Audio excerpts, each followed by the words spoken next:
siempre os daré los puntos más importantes que tenéis que saber para la aplicación de cara a su vida profesional. Bien, ¿qué es la tensión arterial? No es más que la fuerza, ya como podéis ver esta diapositiva, que la fuerza que ejerce la sangre sobre las paredes de los vasos sanguíneos, especialmente las arterias. Claro, la tensión arterial se mide en las arterias. Cuidado, ha habido algunos de vuestros compañeros que han preguntado que si la tensión arterial se podía medir en las venas. Pues no, la tensión arterial se mide en las arterias. Por tanto, no es más que la fuerza ejercida por la sangre sobre las paredes arteriales. Y ya podéis haceros una idea de que si estas paredes arteriales están llenas de grasa o están engrosadas, cómo va a ser la cuestión, ¿no?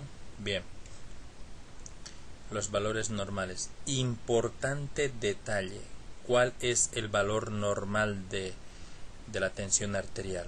Los valores normales son 120/80. Cuidado, muchas veces se han hecho tomar ya en varios sitios, ya saben por experiencia propia, que dicen 12/8. No, eso es un dato de enfermería o por mera cuestión arbitraria. El dato real es 120/80 milímetros, ¿de acuerdo? Cuidado que en el examen me estén respondiendo 12/8, 11/10, no, 120 milímetros 80, entonces acepto 120/80. Entonces, ¿qué significa esto? La presión sistólica es 120 y la presión diastólica 80 milímetros. Ese es el valor normal. ¿Cuándo se dice tensión arterial elevada? Cuando supera 140/90, ¿no?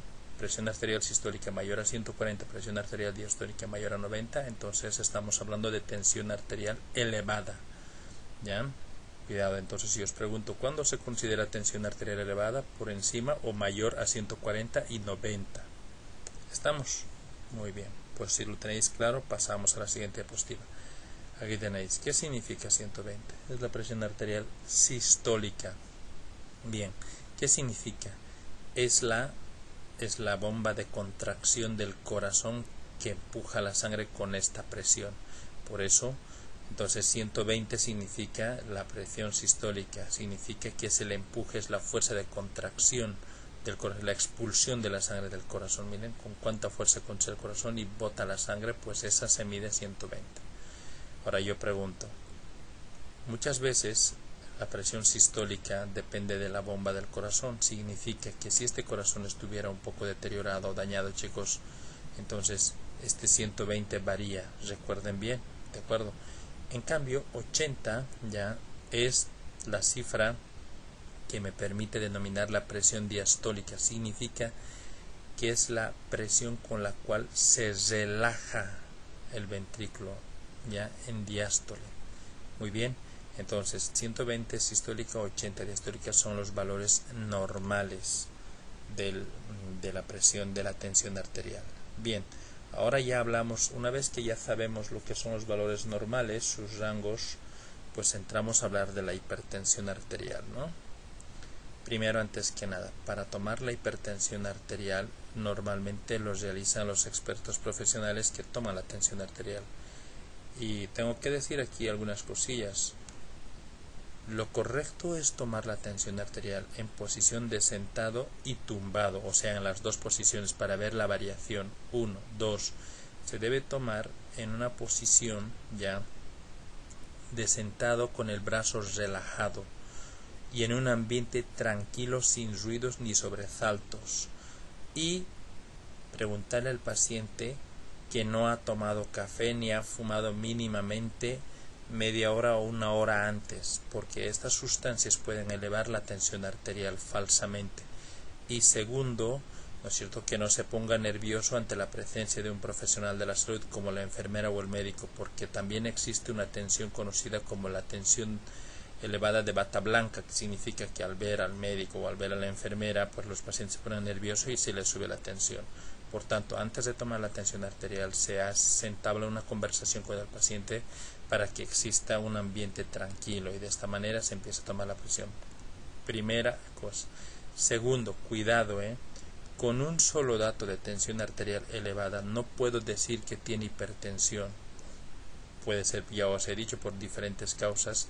Para catalogar o diagnosticar hipertensión arterial tiene que haber mínimamente 3 parámetros en 3 diferentes espacios y en 3 diferentes tiempos o en 3 diferentes fechas tomadas para considerar hipertensión, y en los 3 tiempos que se han tomado la tensión tiene que salirme elevada, pues recién podré decir que tiene tensión elevada. Ya os he dicho cuándo se considera tensión elevada o hipertensión, por encima de 140 y 90.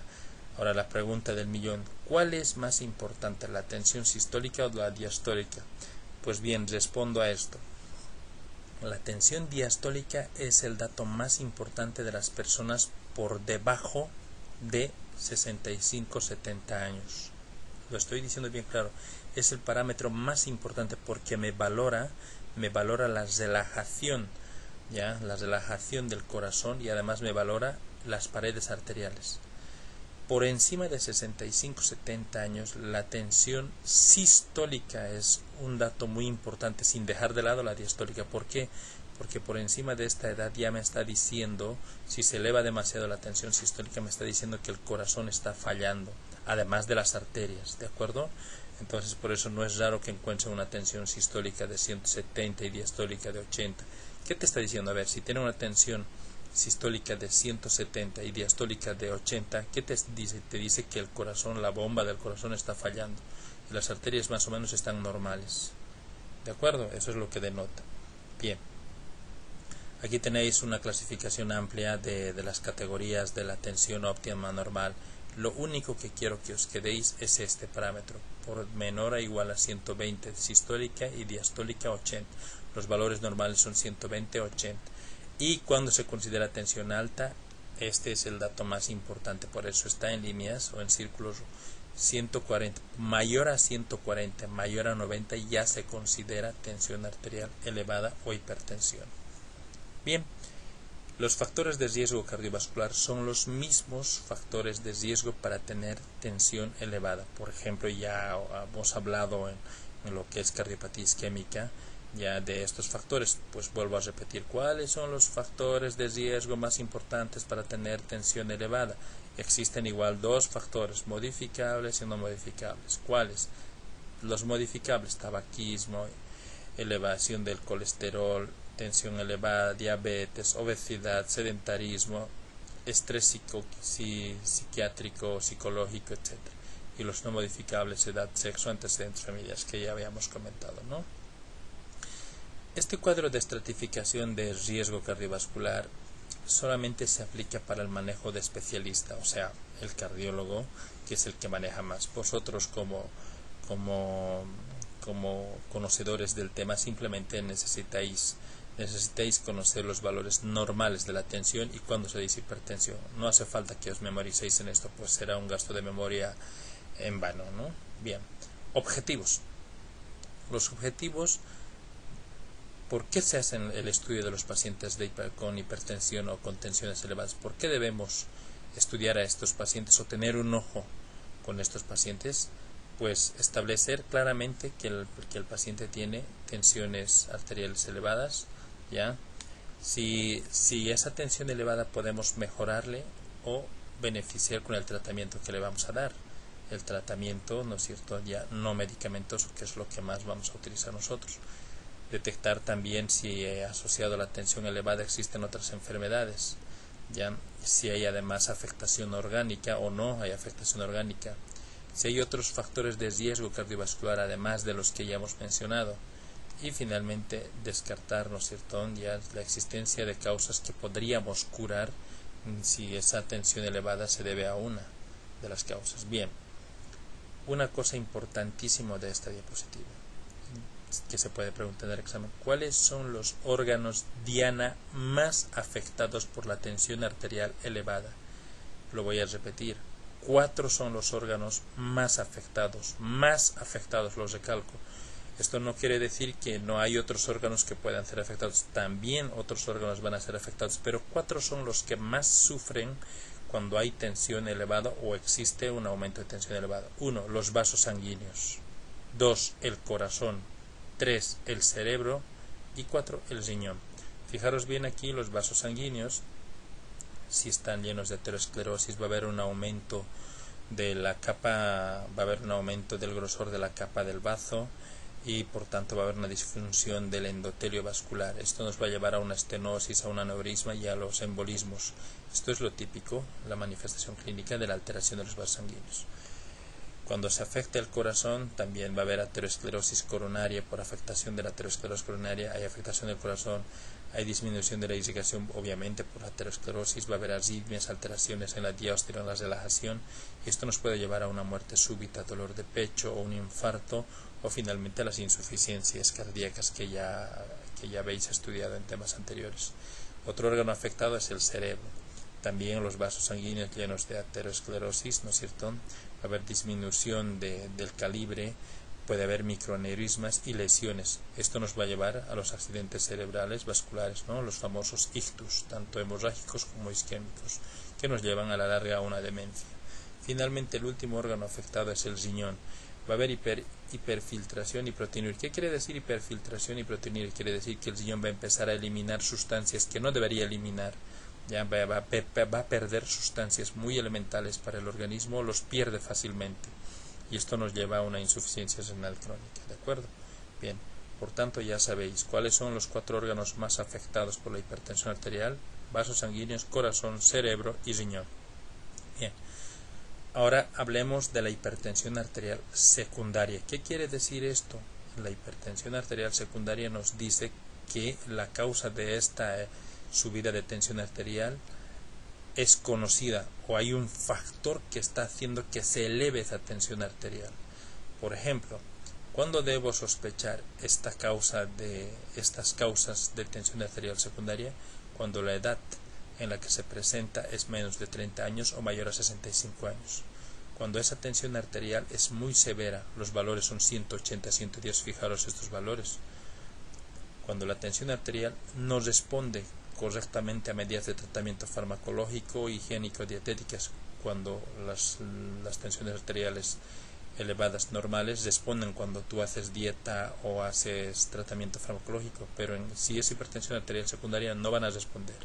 Finalmente, la tensión arterial progresiva de un individuo previamente bien controlado, que estaba yendo bien, lo estabas controlando su tensión arterial, de repente dejas de controlarlo o no se hace posible su control, entonces sospechamos de hipertensión arterial secundaria. Aquí tenéis varias causas de hipertensión arterial secundaria. Fijaros, consumo de tóxicos, ¿no?